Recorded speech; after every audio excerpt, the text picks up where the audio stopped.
kataan Rosemary DeCarlo waliin Niiyork keessatti innaa wal arganitti. Yaada Taayyee ilaalchisee deebiin hatattamaa Somaaliyaa irraa kenname hin jiru. Garuu ministiriin ittisaa Abdulqaadir Mohammed Nuur suuraa isaaniif kan ajajaan waraanaa Somaaliyaa Jeneraal Ibrahim Sheek Muhaddin buufata doonii Maqdishootti doonii alaabaa Masrii ofirraa qabdurraa innaa meeshaan buufamu ilaalaa jiraachuu isaanii fuula feesbuukii isaanii irratti maxxansaniiru. Kunis kan dhaga'ame Itoophiyaan Somaalilaand waliin waliigaltee falmisiisaa ta'e irratti wal dhibdee naannoo sanatti uumame irraan kan ka'e mootummaan Masrii erga meeshaa waraanaa gara Somaaliyaatti erguusaa mirkaneessee booda. Dubbiimaan ministirii dhimma alaa Masrii Tamiim Kalaaf meeshaa waraanaa dilbata darbe Maqdishoo gahuu mirkaneessaniiru.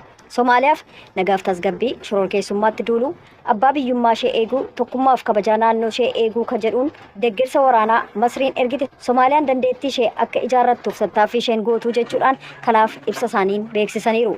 Somaaliyaan dhiyeenya Masrii waliin waliigaltee ittisaa mallatteessiteetti. Somaaliyaan loltoonni Itoophiyaa baatii muddee qabee biyya ishee akka gadhiisan kan barbaaddu yoo ta'u Masriin immoo kan gurmuu ce'umsaa ka gamtaa Afrikaa Somaaliyaa keessaa bakka bu'u gurmuu haaraa keessaa qooda akka qabaattu barbaaddi. Ministiriin dhimma alaa Itoophiyaa Taayyee Asqasillaasee gurmuu haaraa kan amajjii bara 2025 hojii jalqabuuf jiru ilaalchisee yaada kennaniiru.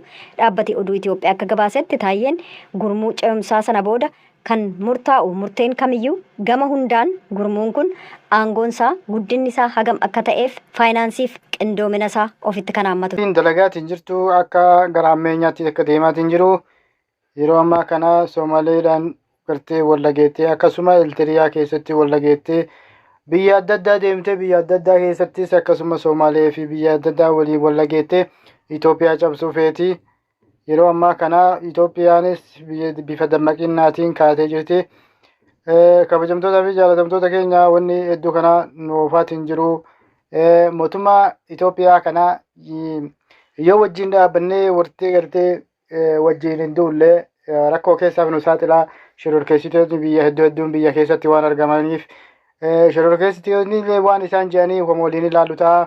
Mee asumaan nu hordofaa isiniin jecha namni gariin Masrii ka deeggaru jira, ka Somaalee deeggaru jira, ka Itoophiyaan akka cabdu deeggaru jira. Garuu faayidaan isaan Itoophiyaan faayidaan isiin argattu maali? Uummanni Itoophiyaa akka garii wanni hin deeggarreef duriyyeen tagarii tiktokii kanarraa yeroo Itoophiyaa irratti duulaan argaatiin jira dhalataa Itoophiyaa ta'anii. Kuni maaliif nu barbaachise? Kuni maaliif ta'a ka jennu yoo ka ilaallu ta'ee walumaan haa ilaallu. Namni tokkoon gartee Itoophiyaan haa cabdu akka Itoophiyaan cabdu akka Itoophiyaan dhaamtu akka Masrii dhooftu akkas fedhanii garuu irra jireettiin uummata Itoophiyaa sablammii Itoophiyaatiif maaltu malaa maaltu faayidaa maaliif qabaa jettee kalaaltu ta'e wanni faayidaa qabuuf kasaaraa taate malee wanni jiraa hin jirtu jechuudha. Gaafa biyyi biraa Itoophiyaa dhooftee jettee sablammii Itoophiyaas walumaan dhaama akkasuma walumaaniin arrafamaa yookaan walumaaniin gartee duguugama jechuudha. Kanaafuu Itoophiyaan waliin gartee tokkummaadhaan waliin qolattee waan kana ofirraa dhowwuu qabdi jechuudha. Mootummaan biyya biraa Itoophiyaa dha'ee Amaara wanni dhiisu hin jirtu, Oromoo dha'ee wanni Tigree dhiisu hin jirtu. Sablammii kamiyyuu wanna Itoophiyaa ta'e hundaa walumaan kadhaamu ta'a. Kanaafuu Itoophiyaan tokkummaadhaan kaatee waan kana ofirraa qolachuu dandeenya. Siyaasaan galaanaa namni siyaasaa laaleetiin yeroo ammaa kana rakkoo isaa laalee yookaan siyaasaa biyya keessaa laalee hanqina ofii laalee dubbii kana haasa'uu danda'a. Namni siyaasaan bilchina hin qabaanne akkana haasa'uu danda'a. Kanaafuu garuu Itoophiyaa keessatti deeggaruu baattee mootummaa kana jaalachuu baatte giseen atamma Itoophiyaa wajjin dhaabattu yeroo ammaa kana jechuudha.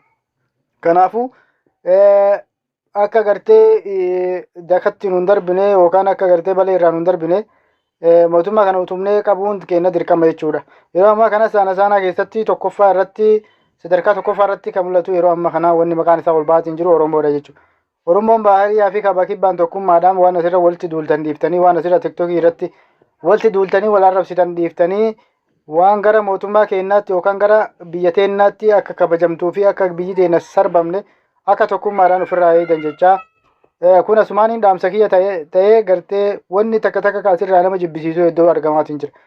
Yeroo namni tiktokii kanarraa sitti duulaa jiru yeroo namni tiktokii kanarraa walitti duulaa jirtanitti wal cabsaa jirtanii mataa wal gaddeebisaa jirtanitti muka walitti naqaa jirtanitti gisee kana namni ammoo muka sitti naquudhaaf albee siqqaratee gartee mataa sirraa muruudhaaf albee siqqaratee diinni gisee deemaa jiru kanatti wallaaltee beekumsa dhabdee haqlii dhabdee jasbooftee waan fuutu dhabdee laayikii waan ittiin barbaaddu as deebitee saba keessatti geema taphataatiin jirta jechuudha.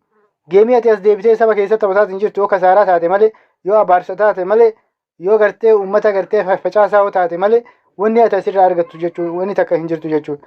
Kabajamtootaa fi jaalatamtoota keenya warri TikTok kanarraa iyyaatiin ooltanii warri mataan bobeessaatiin ooltanii akkasuma ijoollee hedduutu bakka qaaliiwwan ijoolleen Oromoo bebeeytonni ijoolleen Oromoo hayyoonni ijoolleen Oromoo hedduu tokko tokkoon TikTok kanarratti ni argamtan jechuudha. Ka haasa'ii isaanii bareedaa, ka haasa'ii isaanii namaaf liqinfamu, ka haasa'ii isaanii gartee jecha gaaggaarii namaaf ta'u, ka beekumsa namaaf ta'u, ka gartee barumsas namaaf ta'u. Ka akkanaafaatu jira jechuudha. Kana silaa osoo wal barsiifnee fi yookaan faayidaa uummata keenyaatiif beekumsa uummata keenyaa waan qabnu waliif laafne hedduu akka gaarii ture jechuudha. Kanaafuu kabajamtootaa fi jaalatamtoota keenya kana dhiifnee gisee gaddeebinee gandatti gaddeebinee ganda keessaa olla gaddeebinee qumaara dhalaa takka yookaan gurbaa takkaan jidduu sanatti saba tokko guutuu walitti laaqaa gisee oollu wallu marqaa gisee oollu maaltu nutti dhagahama kabajamtootaa fi jaalatamtoota keenya. Nami waa beeku takka fi nami barumsa qabu takka yookaan nami waa barate takka waan hin taane gabbu'ee hin laaqu. Dhoqqee hin laaqqatu. Wanni dhoqqee si laaqqachiisu hin jiru obboleessa kiyya obboleettiitii kabajamtuu fi jaalatamtuu. Hedduu isin jaalannaa hedduu isin kabajna. Ilmaan Oromooti. Jireenyi illee yoo sitti hammaatee waan fuutu dhabde gaddeebitee dhoqqee hin laaqqatin. Wanni dhoqqeedha dhoqqee hin laaqqatin. Waa ofitti hin faffaalina. Kabajamtootaa fi jaalatamtoota keenya. TikTokii kana dhugaa daraan dubbadhu dhugaan dubbadhu wama feete ta'ii dhugaa dubbadhuuti kijibii yoo feete. Karaa laayikii itti guuratanii barbaadde. Karaa laayikii itti guuratanii wanti dhugaa takka yookaan waan rabbi faayidaa takka sii baha takka. Islaama taatus kiristaana taatus waan faayidaa sii baha takka uummata keetiif dabarsi. Uummata Oromootiif dabarsi yookaan biyya namaa tokkoof yookaan saba namaa tokkoof fakkeenya namaa tokko ta'ii. Arrabaan as keessatti yookaan quncee walirraa baastanii ani Arsii ani Jimmaa ani Baalee ani maali Wallaggaa maali Walloo maali jettee asitti wanni ati ganda keessatti dhukkee walirraa kaaftu hin jirtu obboleessa kiyya kabajama. Wanni ani isiniin jechaa jiru kun yoo isinii kagalu taate nami ilmi namaa tokko barumsa qabaatu ka garii barumsatti akka waan waliin dhalatuuti. Ka garii guyyaa keessa akka waan baratuuti. Ka barates ka garii doomaa ka garii hoomaa hin beekne ka barumsatti akka guyyaa takka hin seenin waan faayidaa agartee nabaaftiif nan baaftu takka ka beeku ni jira. Garuu ka barates ka garii doofaan ka hoomaa hin beekne ni jira. Ka wanni kun nabaasti nan baastu wanni kun faayidaa qabdi faayidaa naan qabdu ka jechuun hin beekne.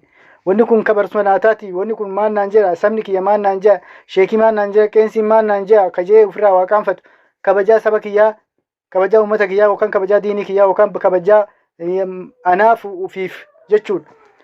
Kanaafuu kabajamtootaa fi jaalatamtoota keenya walirratti duuluu dhiifnee gara waliin duullu yookaan gara waliin dhaabbannu gara tokkummaa keenyatti osoo sochoonee hedduu gaarii ture jechuudha. Isin waan feetan taatanii asirraa nu qoqqoodaa ooltanii isin waan feetan nu cicciraa ooltanii isin waluma qabna Oromoon takka wanni amma booda adda nu baasu hin jiru nu loonii miti ilma namaati.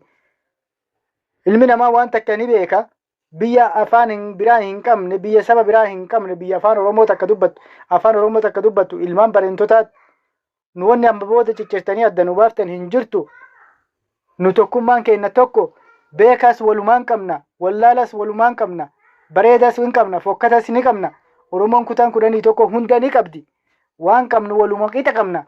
Wanni walti isin duulchisu maali? Beela moo wallaala moo beekumsa moo faayidaa laayikii fi sheerii fi sabiskiraayibii barbaaduudha moo maaliif uummata keenya shororkeessitan kabajamtootaa fi jaalatamtoota keenya kun asumaan dhaamsa kiyya isiniin jedhe. Nami tokko tokkoon ka geessi gaddeebisu ka qeensota gartee uummata kiristaanaa gaddeebisu ka islaama gaddeebisu sheekota olumaayii gurguddoo gaddeebisu maaliif nu barbaachise maaliif abaarsa guuranna kabajamtootaa fi jaalatamtoota mee fakkeenya yoo fudhatte amma sheekaa miini biroo jechuun mangistii namaa nu waan lubbuu teennaa walitti isaan jaalanna jechuudha. Wallaahi akka lubbuu teennaa walitti akkasuma kabajamtoota ijoollee goggootawwan ijoollee Oromoo ijoollee Jimmaa akkasuma abbaa Jifaar seenaa irra barataa hin turre jechuudha. Akkasuma Baale keessatti Arsii keessatti Walloo keessatti Shawaa keessatti gootawwan Oromoota kitaaba irra hin jirreef ta seenaa irra hin jirre hin jirti jee yaadu. Garuu isin maaliif xureessitan mee kabajamtootaa fi jaalatamtoota keenya? Maaliif balleessitan? Maaliif xureef laatan? Isin bakka saba keessanillee wallahi saba keessanii isin naannoo keessanillee bakka bu'uu hin dandeessan. Ani biyya keessanii bakka bu'uu hin dandeessan.